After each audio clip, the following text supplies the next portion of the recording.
Radio J.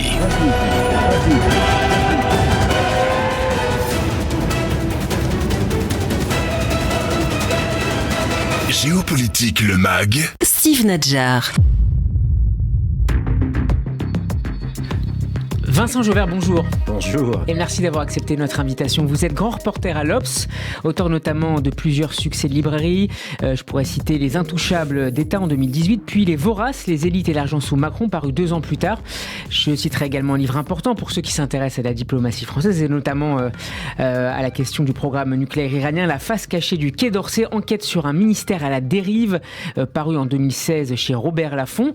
Nous vous recevons aujourd'hui à l'occasion de la parution de votre dictionnaire amoureux de l'espionnage, dans la fameuse collection de la maison d'édition Plomb. Vos textes sont accompagnés des dessins d'Alain Bouldouir. Vincent Jauvert, comment est né ce projet et quand êtes-vous tombé amoureux de ce monde du renseignement et de la manipulation ? Je suis tombé amoureux de ce monde il y a une 30aine d'années. Ça ne rajeunit pas. J'ai eu la chance de commencer mon métier au moment de la chute de l'Empire soviétique, au moment où les espions du KGB, mais aussi de la CIA, étaient accessibles. Mmh. Et donc, en tant que jeune journaliste, j'ai découvert ce monde hallucinant qu'on ne voyait qu'à travers les livres ou à travers les films. Et là, parce qu'ils avaient besoin de se faire connaître à l'étranger, parce qu'ils avaient besoin d'exister, les gens du KGB ont commencé à parler. Et puis, j'ai eu l'extraordinaire chance d'aller rencontrer en prison, très tôt, quelqu'un qui s'appelle Aldrich Ames, qui est considéré comme le plus grand traître américain, celui qui, pendant une dizaine d'années, alors qu'il était chargé du contre-espionnage soviétique à la CIA, donc chargé de traquer les espions soviétiques qui s'approchaient trop des services d'espionnage américains, ce même homme travaillait pour le KGB. Et donc, on appelle un agent double. Un agent double, une taupe. Et il a donné une vingtaine de noms d'espions à la solde de la CIA qui ont été tués. Donc il est considéré comme le pire du pire. Et à l'époque, on n'avait pas Internet. Et j'ai écrit à son avocat, qui est un des grands avocats connus comme étant un avocat d'espion, et il a donné l'autorisation. Et la CIA a donné son autorisation. Et j'avais à peine 30 ans. Et je suis allé sur place dans une prison ultra sécurisée. C'était votre premier grand coup de journaliste ? Non, le premier grand coup, ça a à voir un peu avec le KGB, enfin ça a à voir beaucoup. Je suis le premier journaliste occidental à être rentré à Arzamas 16, on revient au nucléaire, dont on parlait tout à l'heure. C'est le lieu où se fabrique la bombe atomique russe et soviétique. Et j'avais rencontré quelqu'un qui vous intéresse aussi, je pense, qui s'appelle Boris Nemtsov, qui était le grand opposant à Poutine à la fin de sa vie, et qui était à l'époque le gouverneur de Nijni Novgorod. Et c'était celui dont on considérait qu'il était l'héritier de Boris Yeltsin, c'est-à-dire le président de l'époque. Un jeune homme charmant, on est devenus très, très copains. Et un jour, c'était au début des années 90 où la Russie crevait la dalle. Et à un moment, il me demande « Mais qu'est-ce que je peux faire pour toi ?» Je lui dis, écoute, j'aimerais bien rentrer à Arzamas 16. Et il m'a fait rentrer à Arzamas 16, mais pour ça, il fallait l'autorisation du KGB. Il l'a obtenu, je ne sais pas comment, et je suis rentré là-bas, et j'ai vu cette exposition, ce musée extraordinaire de la bombe à Arzamas, qui était un musée secret, avec cette énorme bombe, la Tsara Bomba. Voilà, c'est ce monde-là, au moment de l'ouverture de l'Union soviétique, que j'ai découvert le monde du secret, que je ne connaissais pas du tout avant, et ça m'a donné envie de continuer. Comme le veut le principe de cette collection des dictionnaires amoureux, vous partagez avec vos lecteurs votre expérience de journalisme, donc en quête de dévoilement de grandes affaires d'espionnage. Je n'ai jamais cessé, écrivez-vous Vincent Jauvert, parce que chaque affaire de renseignement est singulière, c'est toujours une histoire de manipulation et de secret d'État, un mélange fascinant d'intime et de politique. Vous nous avez parlé de vos 2 premiers grands dossiers. Quel est le dossier le plus marquant sur ces 30 ans de carrière ? Il y en a quelques-uns. Colin Powell ? Colin Powell, oui. Colin Powell est un homme absolument délicieux, qui s'est fait avoir dans les grandes largeurs. Vous vous souvenez de cette... Son guerre d'Irak, en 2003. Il y a exactement 20 ans, au moment où, au Conseil de sécurité, il montre cette soi-disant petite flasque qui aurait pu contenir de l'anthrax, c'est-à-dire un poison biologique terrible. Et la CIA disait qu'elle avait une source qui était un ingénieur chimiste irakien qui avait participé à la fabrication dans des laboratoires mobiles irakiens de ces poisons biologiques. Et tout ça était faux. La CIA, semble-t-il, le savait, on ne sait toujours pas. Et en tout cas, Colin Powell, qui avait que 3 jours pour rassembler les éléments pour faire son dossier, s'est fait totalement avoir. Et lui, qui avait mené une si grande carrière, était détruit 20 ans après, je l'ai vu, non, là j'ai vu 10 ans après, détruit par cette affaire encore. Quand je suis rentré, la première fois que je l'ai vu, enfin la seule fois d'ailleurs, il avait son bureau tout à fait normal dans la banlieue de Washington, et quand je rentre, il recevait des élèves du quartier, et il y avait une jeune fille, une petite fille, qui s'est mise à chanter, voilà, un gospel, et cet homme, qui avait été un des plus puissants du monde, s'est mis à chanter avec elle, une voix magnifique. Il était vraiment très accessible et il avait une puissance métaphysique, morale. À ce point-là. Ah ouais, il avait une présence incroyable, cet homme. Ouais. Est-ce que les James Bond de Ian Fleming, d'abord les livres évidemment, puis les films, et en France le succès des SAS d'un Gérard de Villiers, ont joué un rôle majeur selon vous dans la construction de nos imaginaires qui sont aujourd'hui saturés de références à ces espions qui nous fascinent autant qu'ils nous intriguent ou nous inquiètent peut-être même? Oh oui, bien sûr, bien sûr. James Bond, bien qu'il ne soit pas un espion, en réalité c'est plutôt un homme des forces spéciales ou en tout cas à la DGSE il serait plutôt dans les services action, plus que l'espionnage au sens strict, a joué un rôle, oui, bien sûr. Cela dit, en France, on est moins fasciné par l'espionnage que les grands pays anglo-saxons ou la Russie, où vraiment ces hommes-là et ces femmes-là sont considérés comme de grands héros. En France, on en connaît très peu. Même si vous citez le comte de Marange, qui a aussi un peu porté cette image un peu fantasmée. Ouais. Il y a Marange qui disait que c'était un métier de voyou. Non, c'est pas lui d'ailleurs. C'est John Le Carré qui... C'est John Le Carré qui disait ça, oui. En miroir. Un métier de seigneur, Oui, moi je pense qu'il a rajouté un peu, cet homme-là. Mais alors que John Le Carré, que vous citez, oui. Décrit les espions comme des escrocs légaux. Des escrocs légaux, bien sûr. Oui. C'est évidemment lui qui a raison. Ce sont évidemment des escrocs, des voyous qui sont obligés d'utiliser, c'est même leur métier, des méthodes illégales pour obtenir ce qu'ils veulent, c'est-à-dire des secrets d'État d'en face. Je pense que le plus fascinant, pour revenir à votre question initiale, dans l'espionnage, c'est justement ce lien entre l'intime et le secret d'État. C'est-à-dire que, à la fois dans les romans, mais aussi dans les histoires vraies, on a des hommes et des femmes qui trahissent, qui sont obsédés par le sexe, par l'argent, ou d'autres motivations très intimes, et qui sont à la recherche de secrets d'État qui peuvent changer la face du monde. Ça l'a fait quelques fois. Et je pense que c'est le choc des deux qui rend ces histoires si fascinantes. Laquelle de ces figures de l'espionnage réel ou fictif vous intéresse, vous passionne le plus, Vincent Joubert ?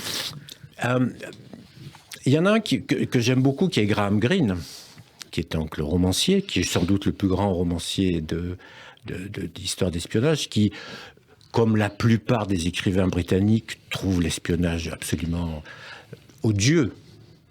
C'est à peu près ça qui ressort. Odieux et souvent inutile. Graham Greene, souvenez-vous, c'est notre agent à La Havane qui invente des sources diverses et variées juste pour avoir un salaire. Sinon, il y a un grand espion, celui qui me fascine le plus, mais je ne suis pas le seul, c'est quelqu'un qui s'appelle Richard Zorg, qui était un Allemand, un soviétique d'origine allemande, qui était engagé au sein du Comintern dans les années 20-30, qui a fait la tentative de révolution en Allemagne, et qui s'est retrouvé au fil du temps représentant un grand journal nazi, lui membre du parti nazi à Tokyo, également membre, mais secrètement, du Parti communiste soviétique. Et c'est lui, Richard Zorg, homme manifestement fascinant pour les hommes comme pour les femmes, qui s'est retrouvé à indiquer à Staline, qui ne l'a pas cru, que les Allemands allaient attaquer au mois de juin 1941. Et qui ensuite, comme il avait dit vrai, cette fois Staline l'a cru et ça a changé la face du monde. Lorsque les Allemands se sont rapprochés de Moscou et allaient remporter la guerre mondiale, enfin une grande étape, Staline avait besoin que les troupes soviétiques qui protégeaient le flanc est de l'Union soviétique contre le Japon puissent rentrer d'urgence et grossir les troupes contre les Allemands. Mais pour ça, il fallait être sûr que les Japonais, qui étaient alliés aux nazis, n'allaient pas attaquer. Et Zorg a su, parce qu'il avait des sources incroyables au sein du gouvernement japonais, que les Japonais n'allaient pas attaquer. Et là, Staline l'a cru, et donc il a pu rapatrier ses troupes de l'Est vers l'Ouest, et donc renverser la phase de la guerre et repousser les Allemands. Voilà. Donc Zorg, pour moi, et il est mort, ce qui est fascinant, il a été tué, il a été exécuté, découvert exécuté par les Japonais, et Staline a toujours dit « Ah non, cet homme-là, c'est pas un espion soviétique, parce qu'il ne voulait pas avoir de mauvaises relations avec le Japon ». Ce n'est que 20 ans plus tard qu'il a été traité en héros jusqu'à aujourd'hui en Russie. Alors le thème de l'espionnage fait également les beaux jours aujourd'hui des séries proposées par les grandes plateformes. Vous ouvrez d'ailleurs le livre Vincent Jauvert avec The Americans, les Américains de Joey Westberg. Une série qui suit sur 6 saisons la vie des Jennings, un couple d'Américains a priori propre sur lui, et à la tête d'une agence de voyage, mais qui se révèle être au service du KGB. Pourquoi cette série est selon vous si efficace ? Parce que, il doit y avoir plusieurs raisons. La première, c'est qu'on ne connaissait pas, en fait, les illégaux, qui sont un type d'espion très soviétique, très russe, très soviétique, qui date du Comintern, justement, dont je parlais tout à l'heure. Au début, l'Union soviétique n'avait pas de relations diplomatiques avec les grands pays. Donc, ne pouvait pas avoir des espions sous couverture diplomatique. Donc, il fallait envoyer des gens sur place. Et donc, qui étaient des illégaux, comme on dit, qui s'infiltraient avec de faux papiers. Et qui sont très idéologisés. En tout cas, c'est comme ça qu'on nous les montre dans la série. Au début, ils étaient très idéologisés. C'était vraiment des révolutionnaires. À la fin, on le voit bien d'ailleurs dans la série, ils commencent à douter avec le paradis américain, le paradis du capitalisme. D'abord, cette histoire, elle est vraie en partie, c'est-à-dire qu'elle se fonde sur l'histoire d'un des couples qui a été arrêté en 2010 avec la fameuse Anna Chapman, la belle rousse, et qui a été, quand ils étaient 10 illégaux arrêtés aux États-Unis à la suite de la trahison de quelqu'un qui était en charge d'eux à Moscou. Un soviétique, un russe, qui est donc passé du côté de la CIA. Et donc ces gens-là ont été échangés. Et donc on en a beaucoup parlé, notamment en Russie. Pour la petite histoire, vous vous souvenez sans doute du nom de Skripal, cet officier qui a failli mourir d'un attentat au Novichok, on se souvient du Novichok, près de Londres. Et les 10... dont ceux qui ont donné l'idée de faire ce film, de cette série, ont été échangés contre ce Skripal-là. Diriez-vous que cette série a contribué à éclairer l'opinion publique, notamment américaine, sur les pratiques d'espionnage russe actuelles, malgré la temporalité beaucoup plus ancienne de la série ? Oui, pas très ancienne d'ailleurs. Oui, les techniques sont les mêmes. Dès qu'on a affaire à de l'espionnage humain, les techniques n'ont pas changé. Ce qui a changé, c'est l'espionnage technique. Oui, je pense que la manière dont la residentura, comme disent les Russes, c'est-à-dire le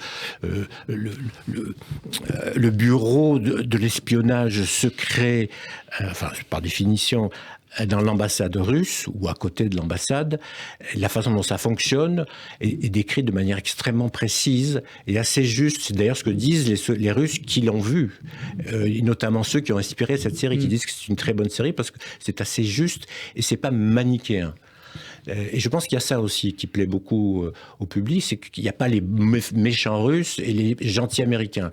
Bon, c'est vrai que globalement, les soviétiques sont méchants, mais les hommes et les femmes, eux, sont des hommes et des femmes, donc avec leurs problèmes de tout le monde, appliqués à des espions. Donc je pense que c'est ça qui plaît beaucoup, oui. Alors la France a également sa série majeure sur l'espionnage sur laquelle vous revenez, le Bureau des légendes. Vous relevez toutefois certaines entorses à la réalité, à commencer par l'existence d'un tel bureau au sein de la DGSE. Le scénario vous semble également souvent invraisemblable. Où se niche alors le réalisme de la série, selon le spécialiste de l'espionnage et du renseignement que vous êtes, Vincent Jauvert? Oui, on ne sait pas moi, hein, ce sont ceux qui sont les vrais, c'est-à-dire les anciens qui disent ça. Il y avait... C'est la manière de traiter l'aspect psychologique de la chose. Le plus intéressant dans l'espionnage... C'est l'humain, toujours. C'est toujours l'humain. C'est comment on manipule...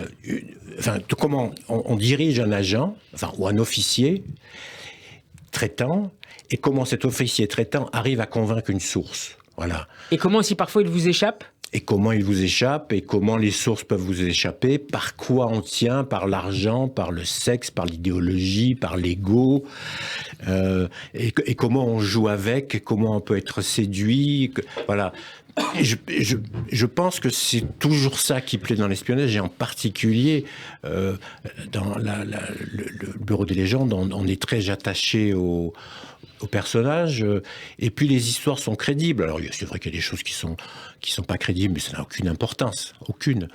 Je trouve vraiment cette série. Et ça suit l'actualité, le terrorisme djihadiste, voilà, la Russie, le nucléaire iranien, c'est même l'objet de la première. On a tous découvert cette série de manière fascinante, parce que ça démarre en Syrie. Le premier, je me trompe. C'est le deuxième. Alors où la jeune, la fille de Bernard Giraudot, dont j'oublie le prénom, entre dans le nucléaire iranien via je ne sais plus quoi. Est en relation avec le fils d'un des responsables d'une agence iranienne. Voilà, ça c'est. Mais vous voyez, là encore, il y avait. On ne sait pas ce qu'elle cherche, on s'en moque en réalité. C'est comme dans les films Hitchcock, on se moque de la fin. Ce qui est intéressant, c'est le processus, disait Hitchcock. Là, c'est pareil. On ne sait pas ce qu'elle va trouver, je sais même plus. Mais c'est comment elle arrive à séduire, comment elle est séduite aussi, si je me souviens bien. Et puis en même temps, il faut le lâcher, il faut le convaincre, le pousser tout le temps. C'est ça qui est fascinant, et c'est très bien joué. Je pense que c'est ça. Et qui a marché. À tel point que la DGSE s'en sert maintenant dans sa promotion, m'a-t-on dit, parce que je n'y suis pas allé récemment, il y a le portrait de tous les comédiens à la piscine. De la série, dans la piscine, dans le couloir, qui mène sous le Mortier, le boulevard Mortier, qui mène vers le grand centre d'interception français, enfin qui gère les interceptions françaises, qui a fait l'objet d'un grand investissement dans ces dernières années. Vous parlez de l'Iran à l'instant, Jean-Vincent Jauvert. L'histoire du programme nucléaire iranien, c'est aussi une histoire d'espionnage et de renseignement, notamment du côté israélien. Oui, alors il y a la fameuse histoire de... Là, c'est pas exactement du renseignement, mais de du bug mis dans les centrifugeuses. Mais une des plus belles histoires de renseignement qu'on m'ait racontées, qu'on m'a pas raconté dans le détail évidemment, a à faire avec Fordo. Je ne sais pas si vous vous souvenez de Fordo. Fordo, c'est le centre souterrain ultra protégé de recherche et de production d'uranium ultra enrichi. Qui avait été révélé, si ma mémoire est bonne, lors d'une réunion à l'Assemblée Générale des Nations Unies. Exactement. À la fin des années 2000. Voilà. Et ce sont les trois présidents français. Donc il y avait Sarkozy, Obama et je pense que c'était Netanyahou. Mais ils ont dû repousser leur intervention de plusieurs jours, ou de plusieurs heures, je ne sais plus.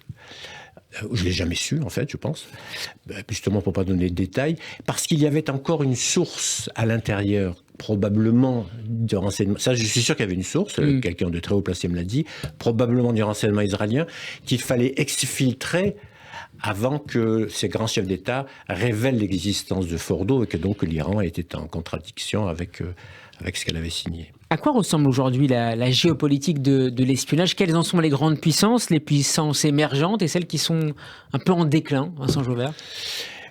Alors, le 11 septembre a changé beaucoup de choses sur la montée des petits services d'espionnage, entre guillemets, notamment ceux d'Asie centrale, ceux du Moyen-Orient, parce qu'on est passé de la guerre froide à la guerre antiterroriste.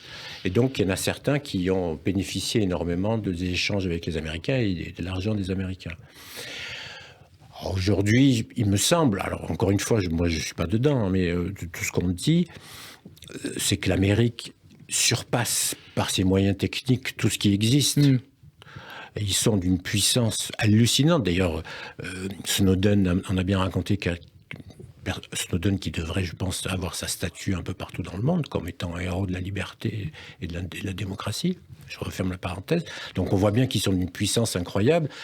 Et les Russes, et même les Israéliens, je pense, n'ont pas cette capacité mondiale.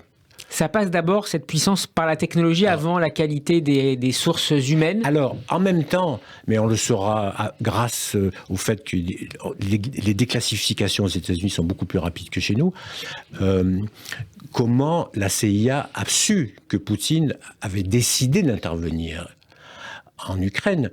Avec des annonces dans la presse dans les mois qui ont précédé. Voilà, dans la presse et auprès des gouvernements. 2022. Et les Français, par exemple, les services français, d'après ce qu'on m'a dit, ils savaient aussi, bien sûr, parce que ça se voyait, mais ils ne croyaient pas que Poutine allait le faire parce que ce n'était pas logique.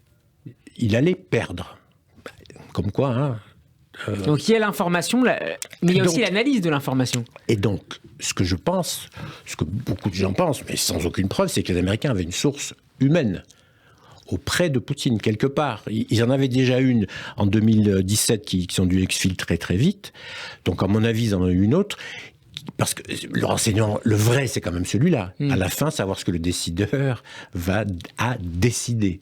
Et donc, quelqu'un a su que Poutine allait réellement le faire. Alors, c'est peut-être aussi des interceptions. Mais à mon avis, Poutine est suffisamment malin pour se protéger par tous les moyens. Il connaissait bien, par ailleurs, ce monde de renseignement. On oublie d'ailleurs, en parenthèse sur Poutine, on dit toujours que Poutine a été un espion dans sa jeunesse.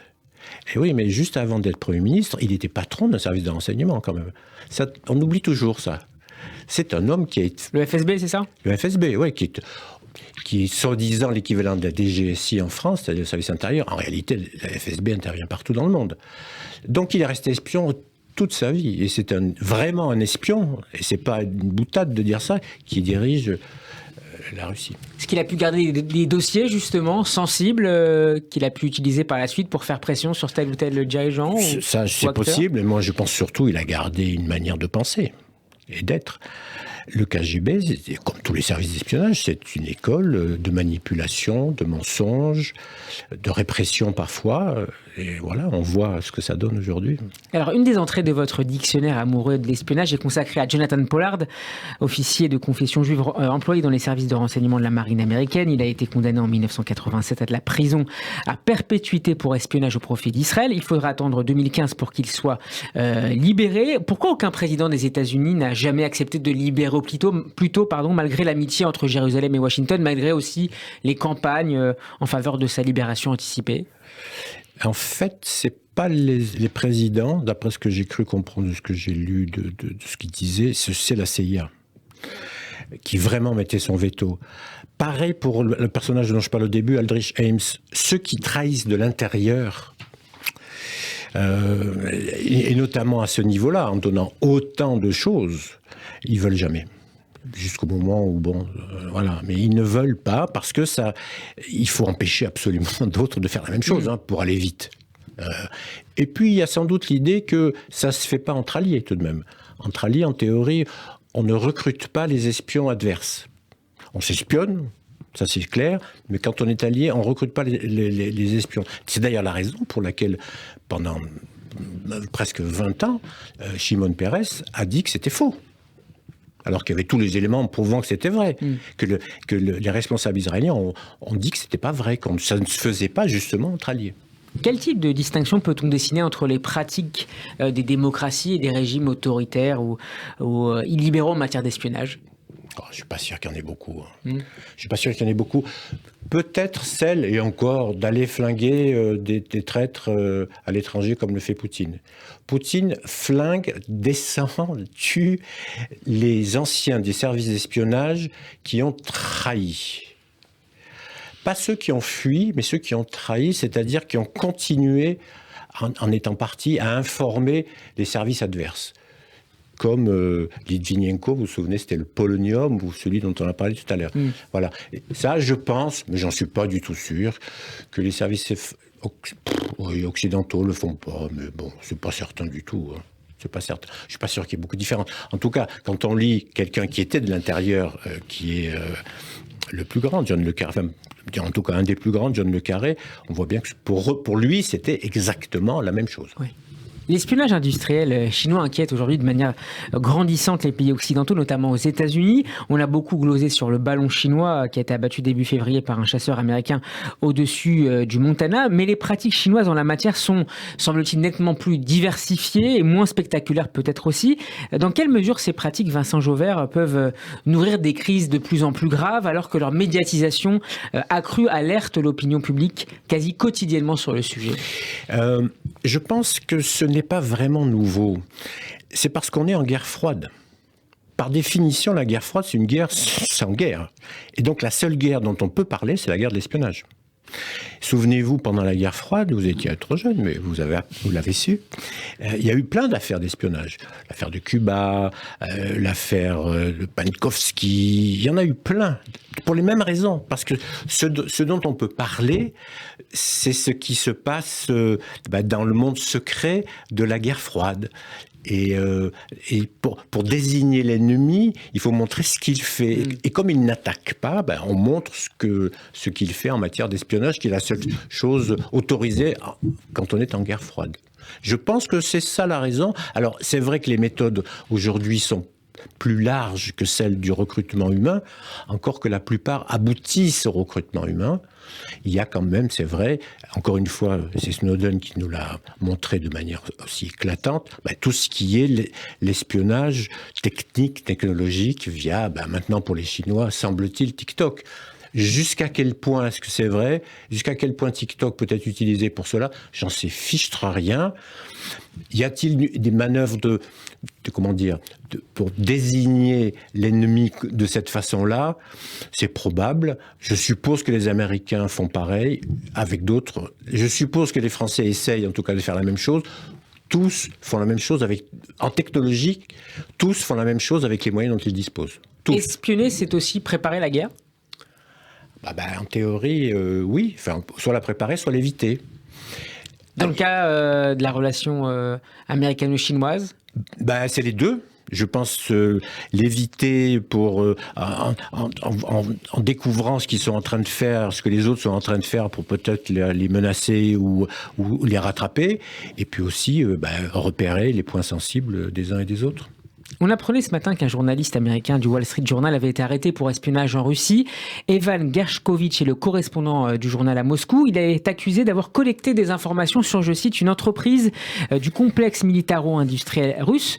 Où passe la frontière, Vincent Jauvert, entre l'espionnage et le journalisme sur ces questions-là, selon vous ? Elle est très claire. Le journaliste, il ramasse des informations collecte des informations pour ses lecteurs.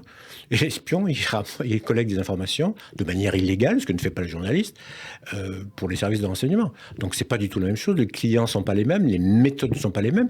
Je vous rappelle que dans la charte des journalistes, on est censé, et c'est ce que je m'efforce de faire, de dire quelle est notre profession à tous nos interlocuteurs. L'espion, par définition, il agit sous couverture. Donc, sous légende. Sous légende. Légende, c'est quand c'est plus profond. C'est-à-dire qu'il faut bâtir une histoire sur la durée pour tenir. Couverture, c'est vous faites l'aller-retour et vous passez pour un homme d'affaires. Enfin, pour aller vite. Donc non, il y a une différence. Alors, il peut arriver que des espions soient sous couverture de journalistes. Et je ne dis pas du tout que c'est le cas, évidemment, de ce confrère du Wall Street Journal. Vous avez bien compris, chers auditeurs, comme est passionnante cette lecture du dictionnaire amoureux de l'espionnage de Vincent Jauvert. Merci beaucoup d'avoir été avec nous. Merci à vous. Ce livre est paru aux éditions Plomb. On peut réécouter cet entretien en podcast sur notre site radioj.fr et la retrouver en vidéo sur notre page YouTube. À très bientôt. Merci à vous. Au revoir.